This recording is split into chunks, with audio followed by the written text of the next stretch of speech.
नमस्कार, ये आकाशवाणी है। अभी आप तादुयाजो से समाचार सुनेंगे।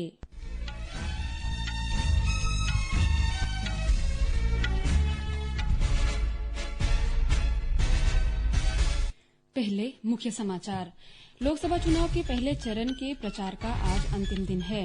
प्रधानमंत्री और भारतीय जनता पार्टी के वरिष्ठ नेता नरेंद्र मोदी ने कहा है कि भाजपा के नेतृत्व में एनडीए सरकार सबके समावेश में विश्वास करती है।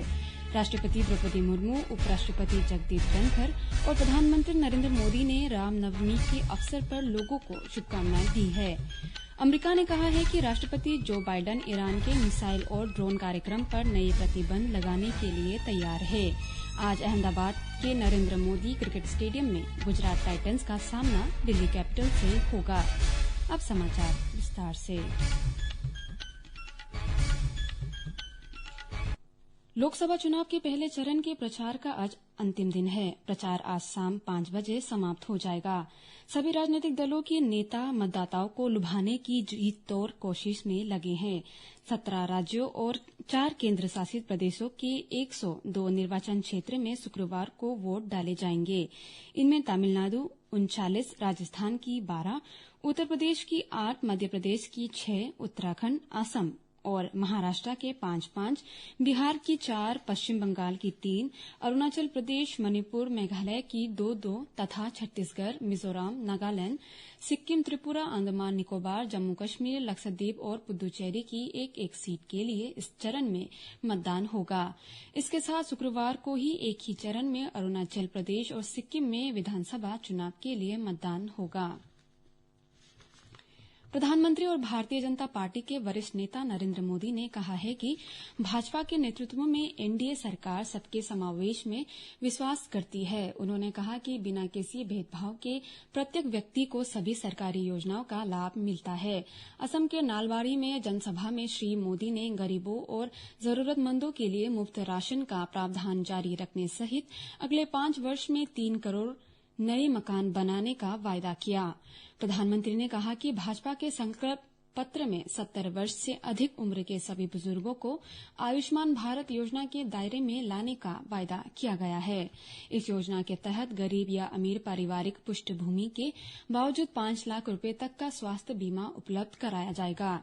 इससे परिवारों पर खर्च का बोझ कम होगा। प्रधानमंत्री ने कांग्रेस पर असम और पूर्वोत्तर के अन्य क्षेत्रों की अनदेखी का आरोप लगाया। उन्होंने कहा कि भाजपा समावेश में विश्वास करती है, लेकिन कांग्रेस अलगाववाद को समर्थन देती है। उन्होंने कहा कि पिछले 10 वर्ष के दौरान असम और पूर्वोत्तर के अन्य राज्यों ने विकास की तरफ बड़ी तेजी से कदम बढ़ाया है। प्रधानमंत्री ने कहा कि असम की जैव विविधता और संस्कृति बहुत समृद्ध है।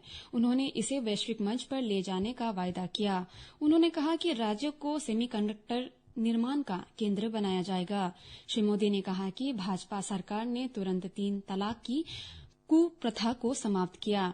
उन्होंने कहा कि इससे केवल मुस्लिम महिलाओं को ही लाभ नहीं होगा, बल्कि उनके माता पिता और भाइयों को भी राहत मिली है। प्रधानमंत्री ने कहा कि केंद्र सरकार ने किसानों के हित के लिए न्यूनतम समर्थन मूल्य में वृद्धि की। उन्होंने देश में 3 करोड़ महिला लखपति दीदी बनाने का वायदा भी किया। नालबाड़ी विधानसभा क्षेत्र बारपेटा संसदीय सीट के अंतर्गत आता है, जहां लोकसभा चुनाव के तीसरे चरण में 7 मई को वोट डाले जाएंगे। राष्ट्रपति द्रौपदी मुर्मू, उपराष्ट्रपति जगदीप धनखड़ और प्रधानमंत्री नरेंद्र मोदी ने रामनवमी के अवसर पर लोगों को शुभकामनाएं दी है। सोशल मीडिया पोस्ट में राष्ट्रपति मुर्मू ने कहा कि रामनवमी सच्चाई और धर्म के मार्ग पर चलने के लिए प्रेरित करता है। उन्होंने कहा कि श्री राम का निस्वार्थ प्रेम, वीरता और उदारता के उच्चतम आदर्श मानव जाति के लिए प्रेरणा का स्रोत है। उपराष्ट्रपति जगदीप धनखड़ ने कहा कि श्री राम का दिव्य आशीर्वाद लोगों के जीवन को आनंद, शांति और समृद्धि से भर देता है। उन्होंने कहा कि श्री राम के सिद्धांतों ने सदियों से कई लोगों का मार्गदर्शन किया है।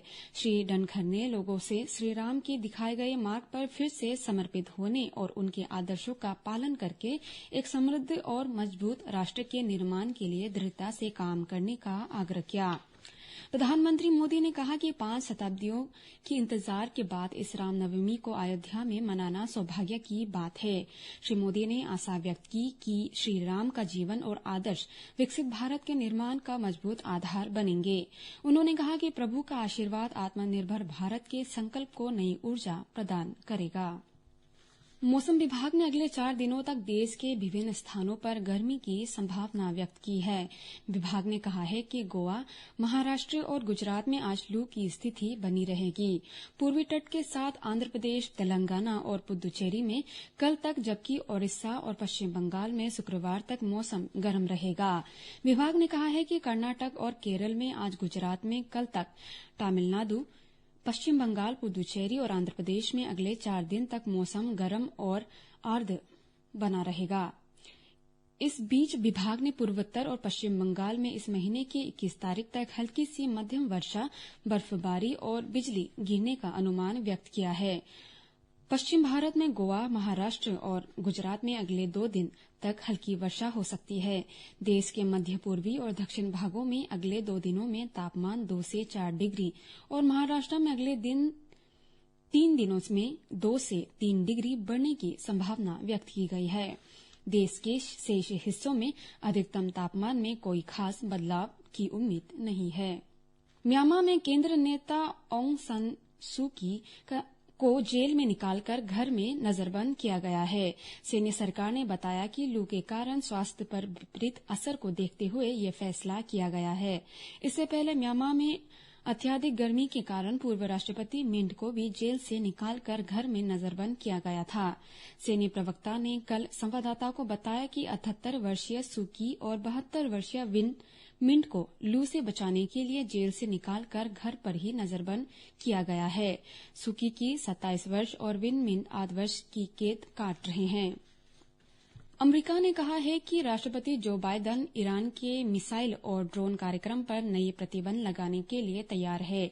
पिछले सप्ताह इजरायल पर ईरान के अभूतपूर्व हवाई हमले के बाद अमेरिका का ये बयान आया है। अमेरिकी राष्ट्रीय सुरक्षा सलाहकार के अनुसार राष्ट्रपति बाइडेन G7 सहित सभी सहयोगियों और साझेदारी के साथ समन्वय कर रहे हैं। उन्होंने कांग्रेस में दोनों दलों के नेताओं के साथ भी व्यापक विचार विमर्श किया है। आगामी दिनों में अमेरिका ईरान के साथ साथ इस्लामिक रिवॉल्यूशनरी गार्ड कोर और ईरान के रक्षा मंत्रालय का समर्थन करने वाले सभी संस्थाओं पर नए प्रतिबंध लगाएगा। इससे पहले अमेरिका ने 2019 में इस्लामिक रिवॉल्यूशनरी गार्ड कोर को आतंकी संगठन और ईरान को आतंकवाद को सरकारी समर्थन देने वाला देश घोषित किया था। आईपीएल क्रिकेट में राजस्थान रॉयल्स ने कोलकाता नाइट राइडर्स को 2 विकेट से हरा दिया है। कल रात कोलकाता के ईडन गार्डन में राजस्थान रॉयल्स के कप्तान संजू सैमसन ने टॉस जीतकर गेंदबाजी करने का फैसला किया। कोलकाता नाइट राइडर्स ने निर्धारित 20 ओवर में 6 विकेट पर 223 रन बनाए। राजस्थान रॉयल्स ने 8 विकेट के नुकसान पर 224 रन बनाकर मैच जीत लिया। राजस्थान 12 अंक के साथ तालिका में पहले स्थान पर है। 8 अंक के साथ कोलकाता दूसरे स्थान पर है। आज अहमदाबाद के नरेंद्र मोदी क्रिकेट स्टेडियम में गुजरात टाइटंस का सामना दिल्ली कैपिटल्स से होगा। यह मैच शाम 7:30 बजे से खेला जाएगा। कांग्रेस के वरिष्ठ नेता राहुल गांधी ने आज दावा किया कि लोकसभा चुनाव के दौरान विपक्षी इंडी गठबंधन के पक्ष में अंदर ही अंदर प्रचंड लहर है। उन्होंने कहा कि भाजपा 150 सीट पर सिमट जाएगी। उत्तर प्रदेश के गाजियाबाद में समाजवादी पार्टी प्रमुख अखिलेश यादव के साथ संवाददाता सम्मेलन में श्री गांधी ने कहा कि 2024 का लोकसभा चुनाव विचारधाराओं का युद्ध है। उन्होंने आरोप लगाया कि भाजपा लोगों के लिए प्रासंगिक मुद्दों पर कभी बात नहीं करती।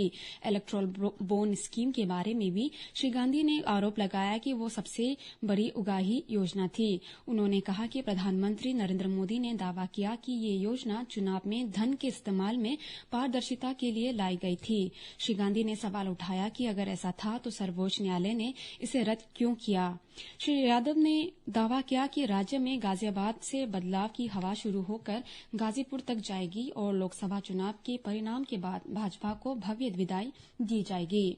उन्होंने आरोप लगाया कि केंद्र और राज्य में भाजपा सरकार वायदे पूरे करने में असफल रही। समाजवादी पार्टी और कांग्रेस उत्तर प्रदेश में लोकसभा चुनाव मिलकर लड़ रहे हैं। इसी के साथ ये समाचार बुलेटिन समाप्त हुआ। नमस्कार।